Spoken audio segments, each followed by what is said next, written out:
Dictation 100 शब्द प्रति minute start होगा 5 सेकंड बाद।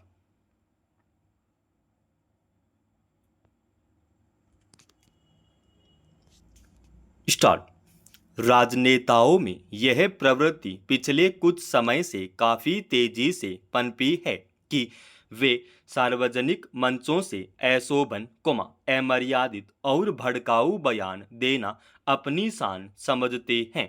स्टॉप। अगर उन पर आपत्ति दर्ज कराई जाती है तो अक्सर वे उस पर टालमटोल का रुख अख्तियार करते हैं। स्टॉप। ज्यादा दबाव बनता है तो यह कहते हुए वे क्षमा मांग लेते हैं कि अगर उनके बयान से किसी को ठेस पहुंची है तो वे अपनी बात वापस लेते हैं। स्टॉप। मगर सर्वोच्च न्यायालय की सख्ती के बाद शायद राजनेताओं को कुछ सबक मिले। स्टॉप। मध्य प्रदेश सरकार के मंत्री विजय शाह ने कर्नल सोफिया कुरैशी के बारे में जैसी भद्दी टिप्पणी की उसे लेकर स्वाभाविक ही लोगों में रोष पैदा हुआ। स्टॉप। मध्य प्रदेश उच्च न्यायालय ने उस पर स्वतः संज्ञान लेते हुए मंत्री के खिलाफ प्राथमिकी दर्ज करने का आदेश दिया। स्टॉप। पुलिस ने उस पर भी टालमटोल का रवैया अख्तियार किया जैसा कि रसूखदार लोगों के मामले में वह अक्सर करती है। स्टॉप। तब उच्च न्यायालय ने दोबारा सख्त प्राथमिकी दर्ज करने का आदेश दिया। स्टॉप। फिर मंत्री महोदय ने सर्वोच्च न्यायालय के समक्ष क्षमा याचना की। स्टॉप। मगर सर्वोच्च न्यायालय ने उन्हें कड़ी फटकार लगाते हुए स्पष्ट कर दिया कि आपका कृत्य क्षमा योग्य नहीं है। स्टॉप। इस मामले की जांच के लिए बाहरी राज्य के 3 वरिष्ठ पुलिस अधिकारियों का एक विशेष कार्यबल गठित करने का आदेश दिया जिसमें एक महिला अधिकारी भी होगी। स्टॉप। न्यायालय इस जांच पर नजदीक से नजर रखेगा। सर्वोच्च न्यायालय के इस रुख से जाहिर है कि मंत्री के खिलाफ कड़ा फैसला आ सकता है। स्टॉप।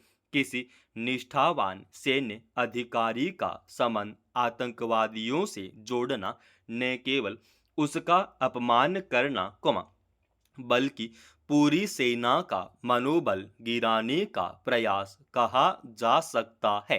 स्टॉप। इस पर स्वाभाविक ही पूरे देश में रोष जाहिर हुआ मगर विचित्र है कि विजय शाह के बयान के बचाव में भी कुछ लोग उतर आए। स्टॉप। पार्टी का शीर्ष नेतृत्व इस पर अभी तक खामोश है। स्टॉप। इससे विपक्षी दलों को बैठे बिठाए निशाना साधने का मौका मिल गया है। स्टॉप। अब तो राजग के कुछ सहयोगी भी इस मामले की कड़ी निंदा करने लगे हैं। स्टॉप। कुछ मामले व्यक्तिगत नहीं होते कि जिन पर पार्टी चुप्पी साध सके। स्टॉप।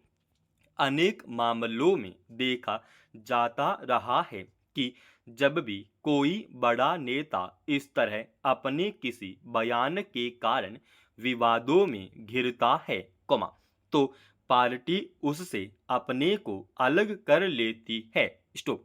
मगर विजय शाह के मामले में ऐसा नहीं किया जा सकता। स्टॉप। वे एक राज्य सरकार में जिम्मेदार मंत्री पद का निर्वाह कर रहे हैं। अगर विजय शाह के खिलाफ अदालत कोई कड़ा कदम उठाती है तो इससे पार्टी की किरकिरी और बढ़ेगी ही। स्टॉप।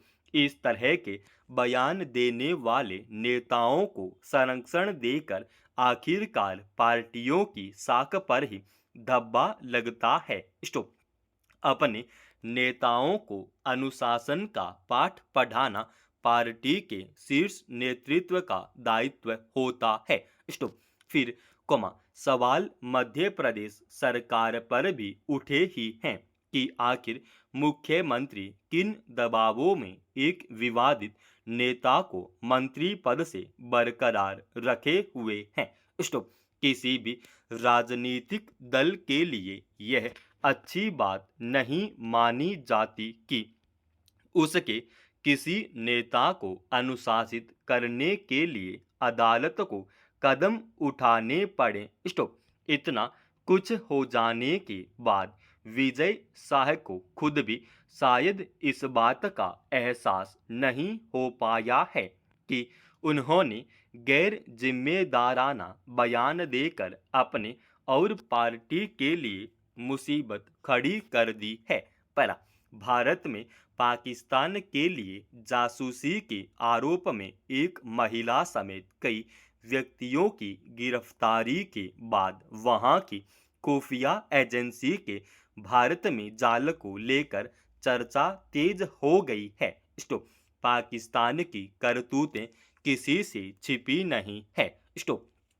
आतंकियों को पालने और सीमा पर तनाव बताने के साथ एक के बाद एक साजिशें रचता रहा है। स्टॉप। इसमें वह भारतीय नागरिकों को बहला फुसला या किसी तरह फंसाकर खुफिया जानकारियां जुटाने का प्रयास करता रहा है। स्टॉप।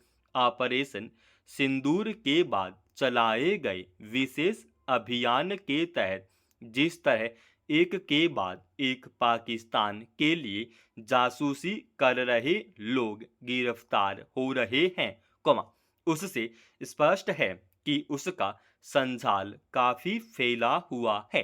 स्टॉप। पर सवाल यह भी उठता है कि भारतीय खुफिया एजेंसियों की जो सतर्कता अब दिखाई दे रही है, वह पहले क्यों नहीं थी। स्टॉप। हरियाणा की यूट्यूबर ज्योति मल्होत्रा को दुश्मन देश की खुफिया एजेंसियां अपने संपर्क के तौर पर काफी समय से तैयार कर रही थी। स्टॉप। हैरानी की बात है कि इसकी भनक भारतीय एजेंसियों को इतनी देर से क्यों लगी। इसके अलावा कई भारतीयों का आईएसआई के संपर्क में आना गंभीर खतरे की ओर इशारा करता है। स्टॉप।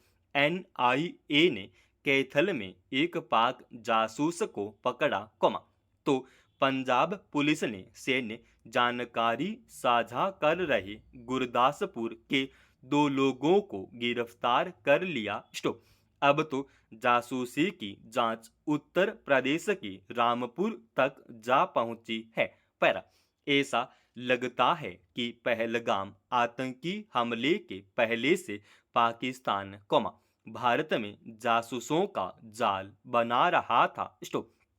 अगर वह ऐसा कर रहा था, तो इस कड़ी को पकड़ने में चूक कैसे हुई। स्टॉप। अगर यह दावा किया जा रहा है कि आतंकी हमले से पहले ज्योति मल्होत्रा पहलगाम गई थी, तो यह निश्चित रूप से गंभीर मामला है और इसकी तह में जाने की जरूरत है।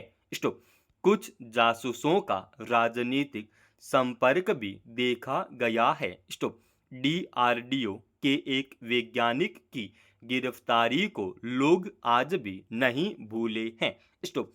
तब उसकी राजनीतिक गतिविधियों पर सवाल भी उठा था। स्टॉप। जासूसों को वीजा कौन और कैसे दिलवाता है, इसकी जांच भी होनी ही चाहिए। समाप्त।